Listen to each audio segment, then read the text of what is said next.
peleado con Espert, Javier? No, pero digo, o Pongámoslo sea, así. yo soy amigo de José Luis. Me parece que hay... A ver, él tiene un armado, que fue el armado que utilizó en provincia.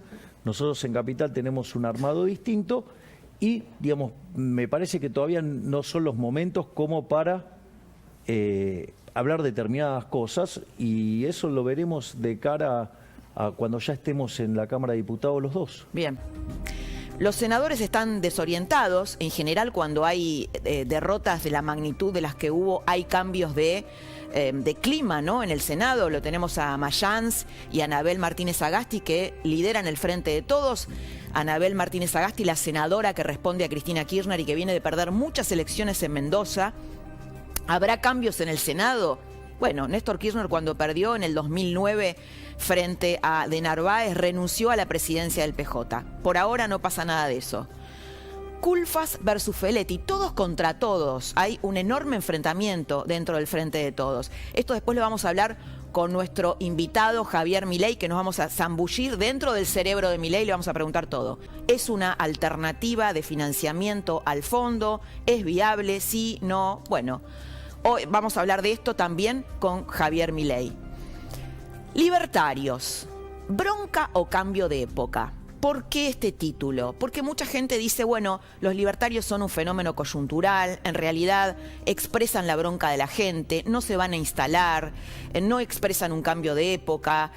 Es un fenómeno coyuntural y de la capital, un fenómeno urbano. Vamos a ver qué piensa Milei de esto.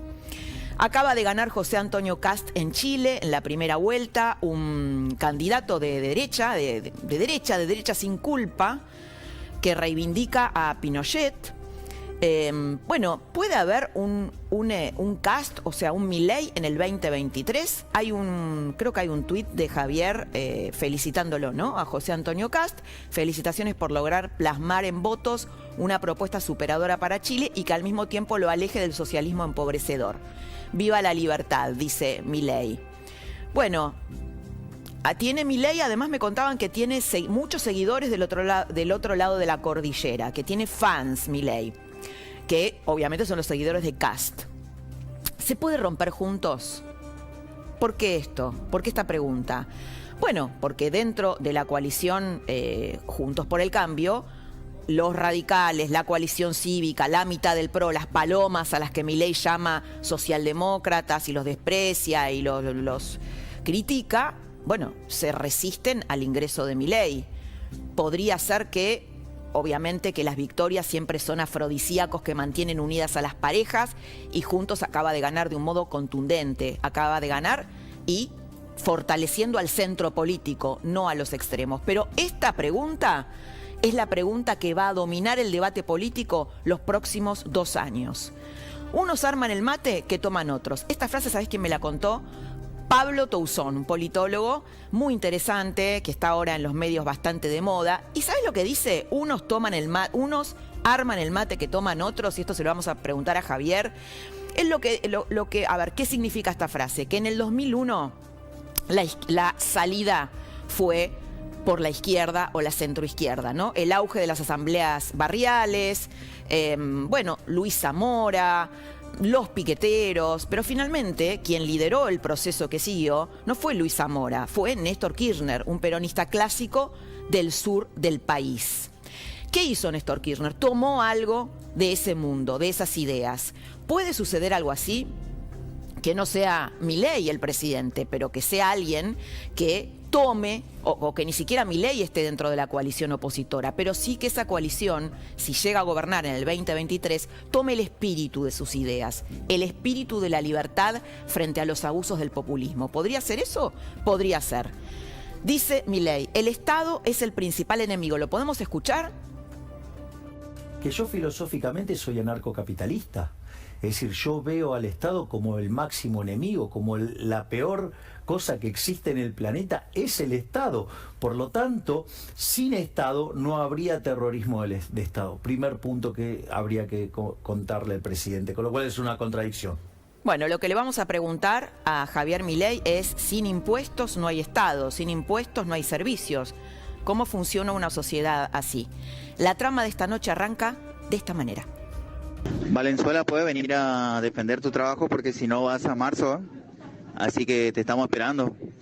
Apareciste por todos los canales de televisión de la provincia, Gildo te tiene controlado, así que si estás en Formosa y fuiste a joder con ese Milei, perdiste, ¿eh? Chau. ¿Cómo un pibe pobre, trabajador, va a andar rompiendo la bola con esa oligarca ahí? Todos son oligarcas esos que están ahí. ¿Quién es el profesor, vos o yo? Porque los tiempos los maneja el profesor, no el alumno. Así que pasada diciembre ya. Antes de Navidad vamos a ver si te tomamos. Así que relájate nomás. Rompe carteles, hace todo el desastre que va a hacer ahí en Formosa. Bueno, mesa de lujo, Javier Milei. Muy bienvenido así, oficialmente, a la trama. Después me vas a contar qué pensás de ese video. El profe Miguel Wiñaski, lujazo, está invitado acá como profesor y también presentando su libro, Miguel. Sí, bueno, la posnormalidad. Que es ¿Lo podés mostrar?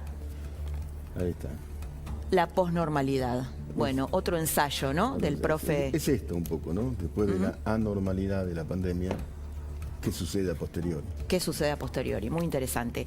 Javier, te quiero preguntar algo de estricta actualidad que pasó hoy y que tiene que ver con la economía de todos nosotros y que es la prohibición de pagar en cuotas, el cepo a las tarjetas de crédito, la prohibición de pagar en cuotas viajes al exterior y todos los servicios que te puede brindar. Bueno, digamos, cuando uno viaja al exterior que contrata cosas a través de tarjetas de crédito y pagan cuotas. Se acaba de prohibir eso. Bueno, en el fondo lo que está mostrando es la falta de dólares del Banco Central, las reservas internacionales de libre disponibilidad, las netas, están en un terreno casi ya perforando lo negativo. Y en el fondo lo que es una devaluación sin tocar el tipo de cambio. Es decir, esto que yo señalaba, si seguimos con este modelo de déficit fiscal financiado con emisión monetaria, lo que vos vas a hacer es alimentar más el exceso de demanda de divisas. ¿Qué es lo que hace el gobierno? Para tratar de limitarlo, mete más controles. Ahora, eso no es gratis, porque cuando vos metés más controles, ese mayor exceso de demanda que vas a generar en el mercado de divisas tiene consecuencias en otras partes de la economía. En el mercado de bonos, sí, significa que vas a tener exceso de oferta por todos lados, pero en el mercado de bonos significa altas tasas de interés, por eso el riesgo país en promedio está arriba de 1.700 y en la punta corta arriba de 2.000.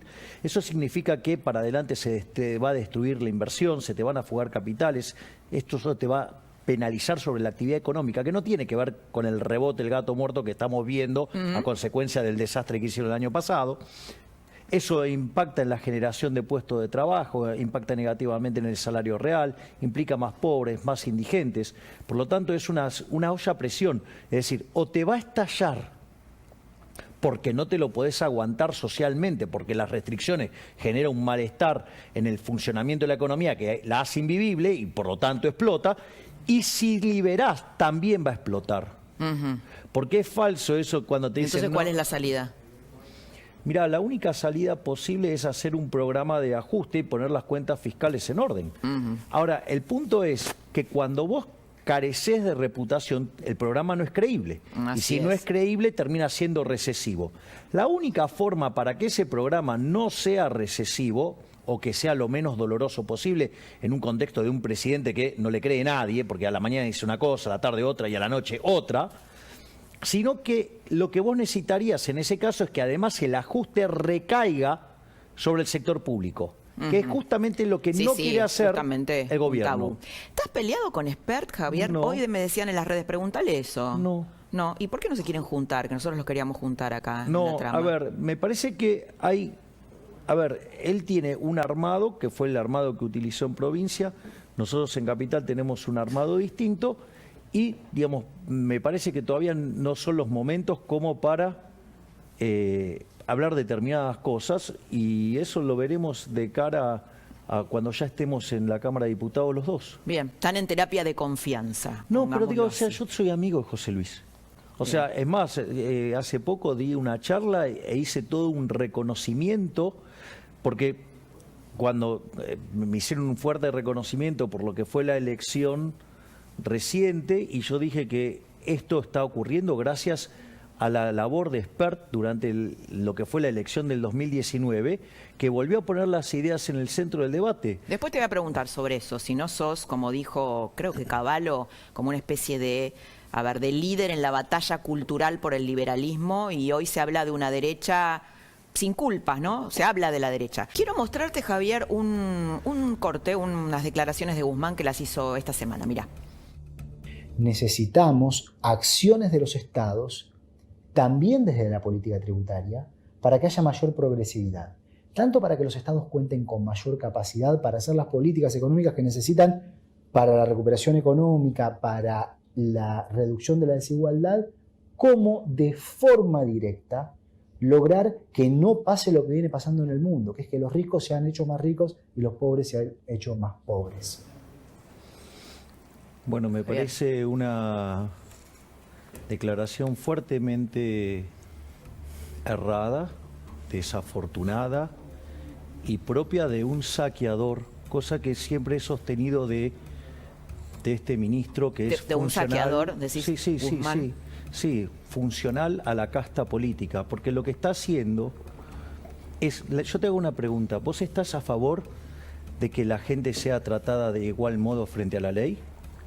Sí, por supuesto. Bueno, digamos, él está planteando la idea de la justicia social. Cuando vos planteás impuestos progresivos, estás diciendo que estás castigando a uno en favor de otro. Cuando aplica la idea de la justicia social, dice que le va a robar a un grupo para dárselo al otro. Por lo tanto, digamos, eso es fuertemente inmoral porque implica un robo, porque implica un trato desigual frente a la ley y además implica desconocer cómo funciona el sistema capitalista, porque vos en el capitalismo solamente podés ser exitoso sirviendo al prójimo con bienes de mejor calidad, un mejor precio, salvo que seas un socio, un ladrón socio del Estado. Entonces, en ese contexto, cuando vos castigás al exitoso, castigás el proceso de acumulación de capital, y cuando castigás el proceso de acumulación de capital, ¿sabés a quién les arruinás la vida? A los que menos tienen, porque son los que no tienen capital y que necesitan ese capital para ser más productivo y tener más salarios reales más altos y poder salir de la pobreza. Entonces, esas ideas que está promoviendo el ministro Guzmán son esas ideas que son la base del populismo y son las que han hecho que Argentina, de ser el país más rico del mundo, hoy sea 120. Argentina, el PBI per cápita medido al dólar paralelo, que es al que hay, ¿sí? Es el de verdad, no el dólar Mickey Mouse, ¿sí? Entonces, ¿qué es lo que pasa? ¿Sabe por qué Mickey Mouse? Es el sueño de todos los políticos. Es una rata asquerosa que la quiere todo el mundo. O sea, ¿me entendés? O sea, por eso Mickey Mouse. Por eso Mickey Mouse, que es un invento es aspiracional, ¿Es ¿no? No. Es el aspiracional de los políticos, que las ratas sean amadas. Yo soy un outsider, así que no me preocupa decir Pero ahora vas a estar en la Cámara, un outsider que va a estar en la Cámara. Igual no voy a hacer casta, porque la línea la traza la cuestión moral. ¿No vas a tener asesores? ¿Cómo vas a hacer? Voy a tener a Donoren. Ajá. A ver, el tema es el siguiente. Yo, digamos, en mi caso, además mi dieta la voy a sortear. Voy a hacer un sorteo público y, digamos, el que quiere tener esa dieta, que la tenga. O sea, a mí no me interesa. Bien. Yo puedo seguir viviendo, digamos, de mis conferencias y de las actividades que he hecho regularmente. Es más, yo estoy con licencia de goce, sin goce de sueldo en el trabajo. Y por otra parte, o sea, yo ahora cuando asumo directamente, renuncio para que no haya ningún conflicto de intereses, para que nadie crea. ¿Qué pensás cuando dicen el fenómeno libertario es producto de la bronca? En realidad la gente expresa su bronca, no es algo que vaya a quedarse. Y esta idea de que hoy decir que uno es de derecha no está mal visto, ¿no? Por ejemplo, en la época, en los 90, Alzogaray no decía yo soy de derecha, decía soy de la Unión de Centro Democrático, porque la derecha era mala palabra. ¿Crees que vos ayudaste en esa batalla cultural? A ver, yo vengo de la batalla cultural, o sea, llevo 30 años en la batalla cultural, que es desde que soy docente. Pero, digamos, al margen de eso, ha sido mucho más intensa en los últimos 10 años. No soy el primero, Expert la ha hecho durante mucho más tiempo, porque obviamente tiene más años también, ¿no? Y lo que a mí me parece que es, eso para que vea que no estoy peleado con Expert, que le reconozco sus logros. Bueno, yo te pregunto lo que creen. Pero al margen de eso, lo que yo creo que esta definición de como simple indignados es la respuesta de la casta política para despreciar y ningunear al fenómeno, digamos, del liberalismo naciendo en la población. Fíjate que hoy 1/3 de los jóvenes ya ni siquiera se declaran como liberales, directamente como libertarios.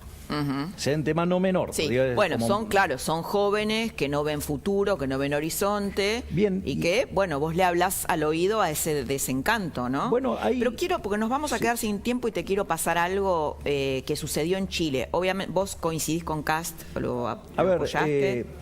digamos, hay todo un eje, ¿sí? que hemos identificado como un problema el avance del socialismo, o sea, tiene que ver con Hayek, Mises y la lógica de que las intervenciones estatales generan fallos del Estado y eso genera a su vez más intervención y eso tiende al Pero populismo digo, y después tiende al socialismo ¿en qué te duro y puro. pareces y en qué, Bien, en qué exacto. A ver, te digamos, diferencias? Kast es un liberal en lo económico, digamos, en lo social es un poco más conservador. Sí, en lo moral. Sí, digamos, bueno, yo también hago una defensa de lo moral, pero...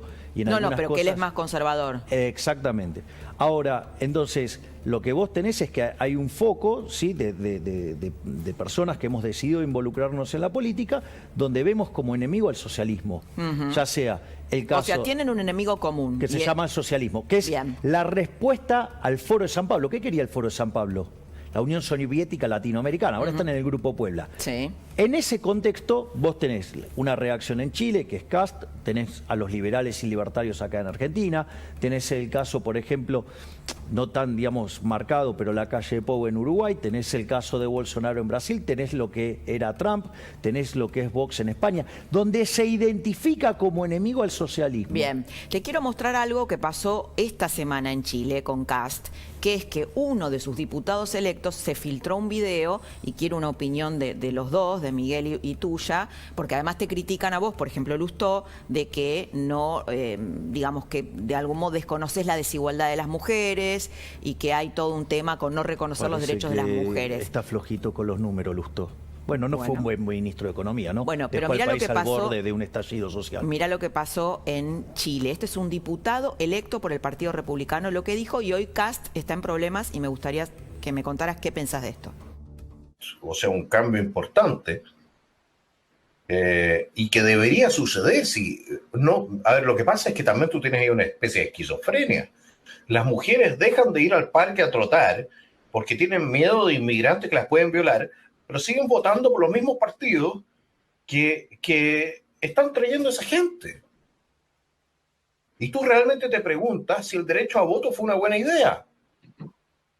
Bueno, este es Johannes Kaiser, un diputado de Kast. Miguel, ¿El derecho a voto de quién? No, de las mujeres. Uno se pregunta si el sí. derecho, porque él lo que dice es que las mujeres las tilda de esquizofrénicas a las chilenas, porque dice que votan a la izquierda, que son los que traen los inmigrantes, y después no pueden ir a correr al parque porque tienen miedo que las violen. Bueno, para mí es un disparate. No tengo otro término. Y pensar en rever el voto femenino, no sé, no se me ocurre. Bueno, son derivaciones a veces extremas de fenómenos más profundos, ¿no? Lo que yo veo en Chile es una regresión, por momentos pareciera, a la histórica confrontación polar entre izquierda y derecha en Chile, muy pendular, que me parece que no fue positiva para ese país. Es muy compleja la política chilena, Bueno, es otro mundo. te vamos a invitar otro día para hablar Sí, sobre sí, eso, sí, que sí. sabes mucho. Cortito, Javier. No estoy de sobre- acuerdo con la frase porque, digamos, justamente uno de los planteos del liberalismo, uno de los grandes logros del liberalismo es la igualdad ante la ley. Ujú. ¿Sí? Y cuando vos planteás la igualdad ante la ley, los primeros que plantearon esto fueron los liberales. El primero que lo hizo fue Jeremy Bentham, fue el primero que luchó por los derechos de la mujer, un liberal. Y respecto a la frase que me comentaste de Lustó, yo lamento que sea tan flojito como economista, cosa que la dejó en claro cuando fue ministro de Economía, que fue espantoso, sí, dejó al país al... y además fue ministro del kirchnerismo, pequeño detalle. Pero al margen de eso, cuando vos los números de desigualdad, en lugar de tomar los promedios, los desagregás función por función, cargo por cargo, por especificaciones, la desigualdad desaparece. Te voy a mostrar con algo muy simple, que es una estupidez, el argumento de Lustó. Si verdaderamente esa desigualdad entre hombres y mujeres en las remuneraciones existiría, si los empresarios quieren ganar plata, que es su verdadera función, las empresas tendrían que estar llenas de mujeres, sin embargo están repartidos muy parecidos. Por lo tanto, ya eso lo debería llamar a pensar. Cuando vos hacés la descomposición, por actividad, por formación, por experiencia, las remuneraciones son iguales. Bueno, hoy justo es el día de la eliminación de la violencia contra la mujer. Javier Milei, muchas gracias. Gracias, Laura. Por haber estado. Profe Miguel Muchas Muñaki, gracias. un Gracias, lujo. Laura. Bueno, nos